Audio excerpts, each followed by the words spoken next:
Welcome back to the next episode of C programming tutorial, and in this tutorial we will be talking about Armstrong number, how to check the number entered by the user is an Armstrong number or not. So let's begin the code. First of all, we need to understand what is an Armstrong number. So it is a number that is the sum of its own digit each raised to the power of the number of digits. So what this statement is trying to say, so let's understand this statement through these examples. First of all, 153. So first of all, we will count the number of digits present in this number, so that is 3. So number of digits present in this number, that is 3. 1, 5 and 3 digits are there. So now we will raise 3 as power of 1, which is the first digit. We will raise 3 as a power of 5, which is the second digit. We will raise 3 as power of 3, which is the third digit. After raising the power, which is the number of digits present in this number, to each digit, we will find the sum, and we will compare this sum to the original number. If this is equal to the original number, we will say that it is an Armstrong number. So let's take another example, 1634. The number of digits present in this number is 4. It has 4 digits in this number. So we will raise 4 as power of each digit of this number, that is 4 is raised as power of 1, again 4 is raised as power of 6, and again 4 is raised as power of 3, and 4 is raised as power of 4.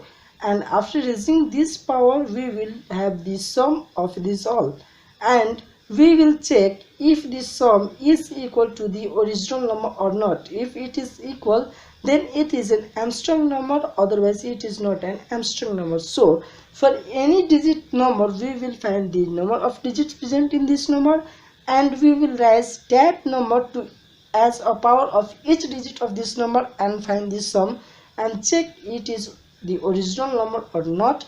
If it is the Armstrong number, otherwise it is not an Armstrong number.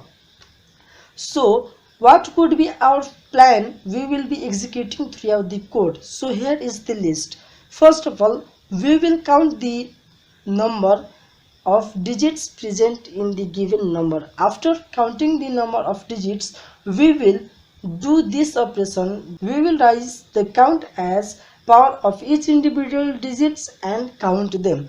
After that, in the third step, we will see is this sum is equal to original number or not. We will check and decide it is an Armstrong number or not. So let's begin the code. Now for this, I am going to create some variables, and you will be knowing why I have created this in the later time. First of all, I will create the num variable, and then one is temp1, which will be our another variable, and temp2, and then I will create another variable which will be sum initialized is to 0, and another that is rem. We will see where we will be using these variables, right? So for after this, we will send the user a message to enter the number. After this message, we will keep the user input in num using a scanf function. So as that will be integer type, we will %d, and address we will give to num variable, right? So we have taken the input from the user. Now first of all, as our program, we will be counting the number of digits present in this number. So counting digits. Now before counting digits, we do not want to disturb the original number which we have stored in num. So we will keep a duplicate of num in temp1. So we will be using temp1 now for counting the digits, right? So for counting the digits, we will use a while loop in which we will give the condition that it will run while temp is not equal to 0. In this while loop, we will give as temp1 is equal to temp1 divided by 10, right? And after that we will create another variable in which we will be counting the digits. So for that, let's create that int count, and count will be initialized to 0.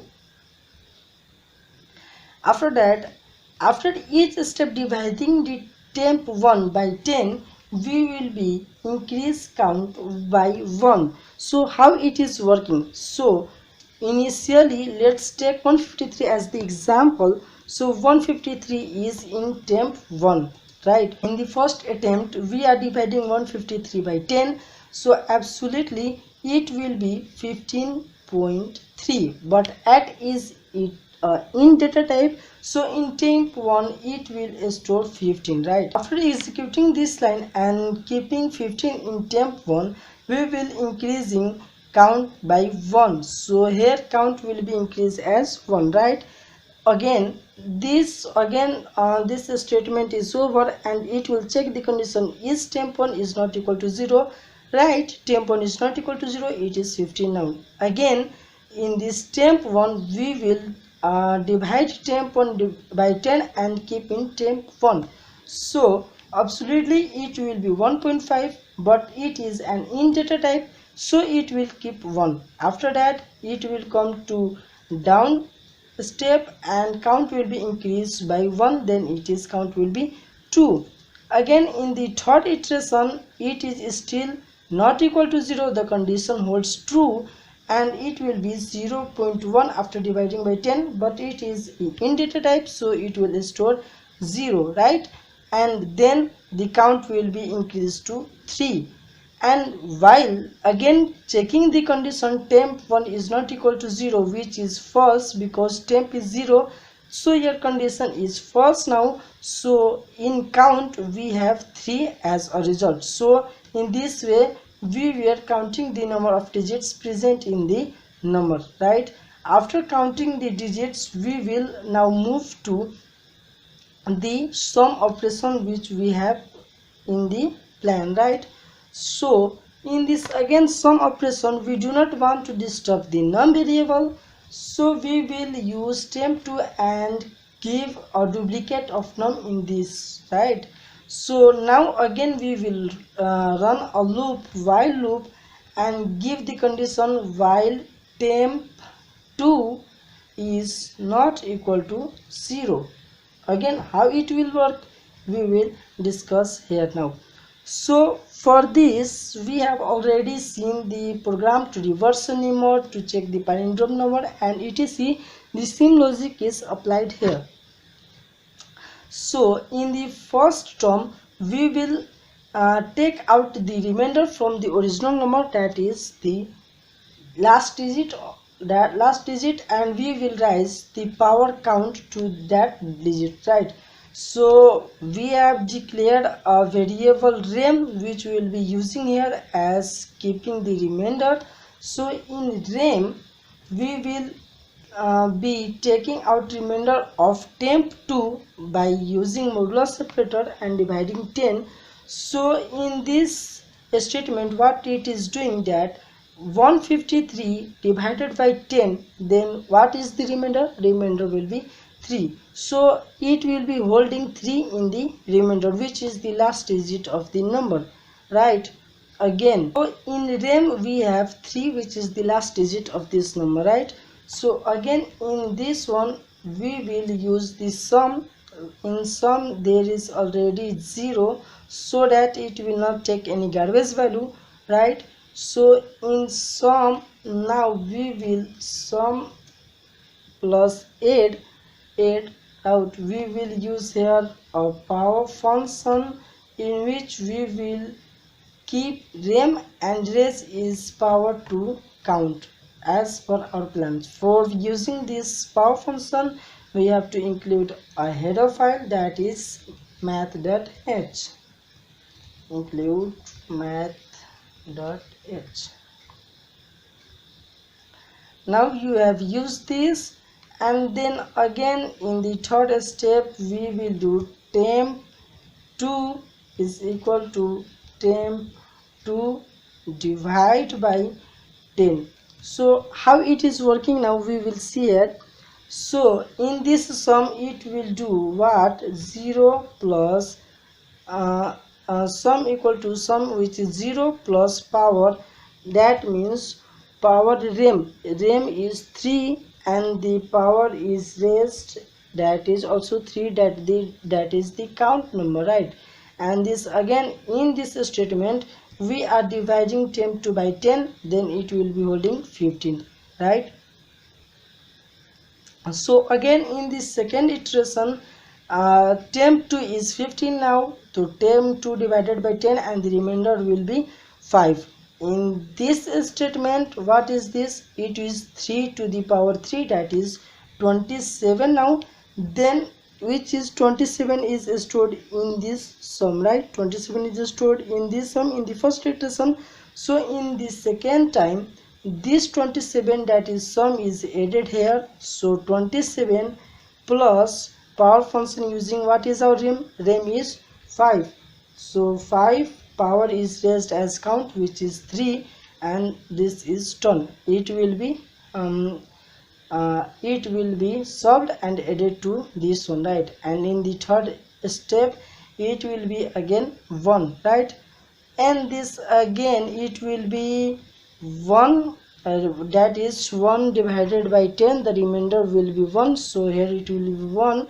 And in this sum, what it will do, it will here 27 plus 125 and plus it will increase 1 to the power 3, right? And in this again here, and again here, that is 1 divided by 10, which will be 0, and after it is temp 2 is 0, the condition holds false, and then it will not run the loop.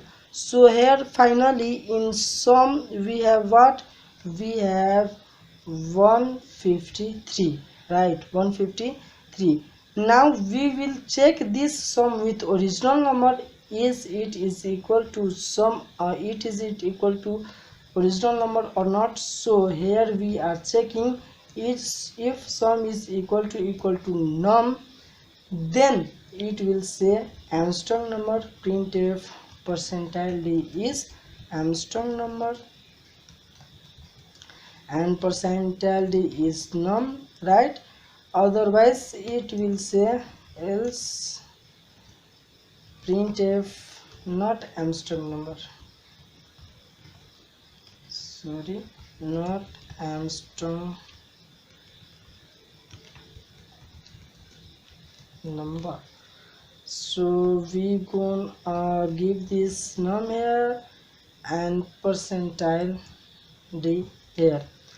So this is the whole code for the checking Armstrong number. So let's run now and check the Armstrong number. If it gives the, sorry, we have missed a semicolon here, then again save and you will build.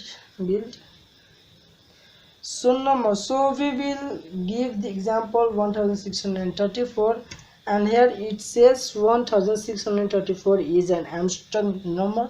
We will give a non-Armstrong number, so let's 1635. It will say 1635 is not Armstrong number. So this is the whole process for by which we can check the number is Armstrong number or not. I hope you guys understand this process and this code very well. Make sure you subscribe the channel and like this video, and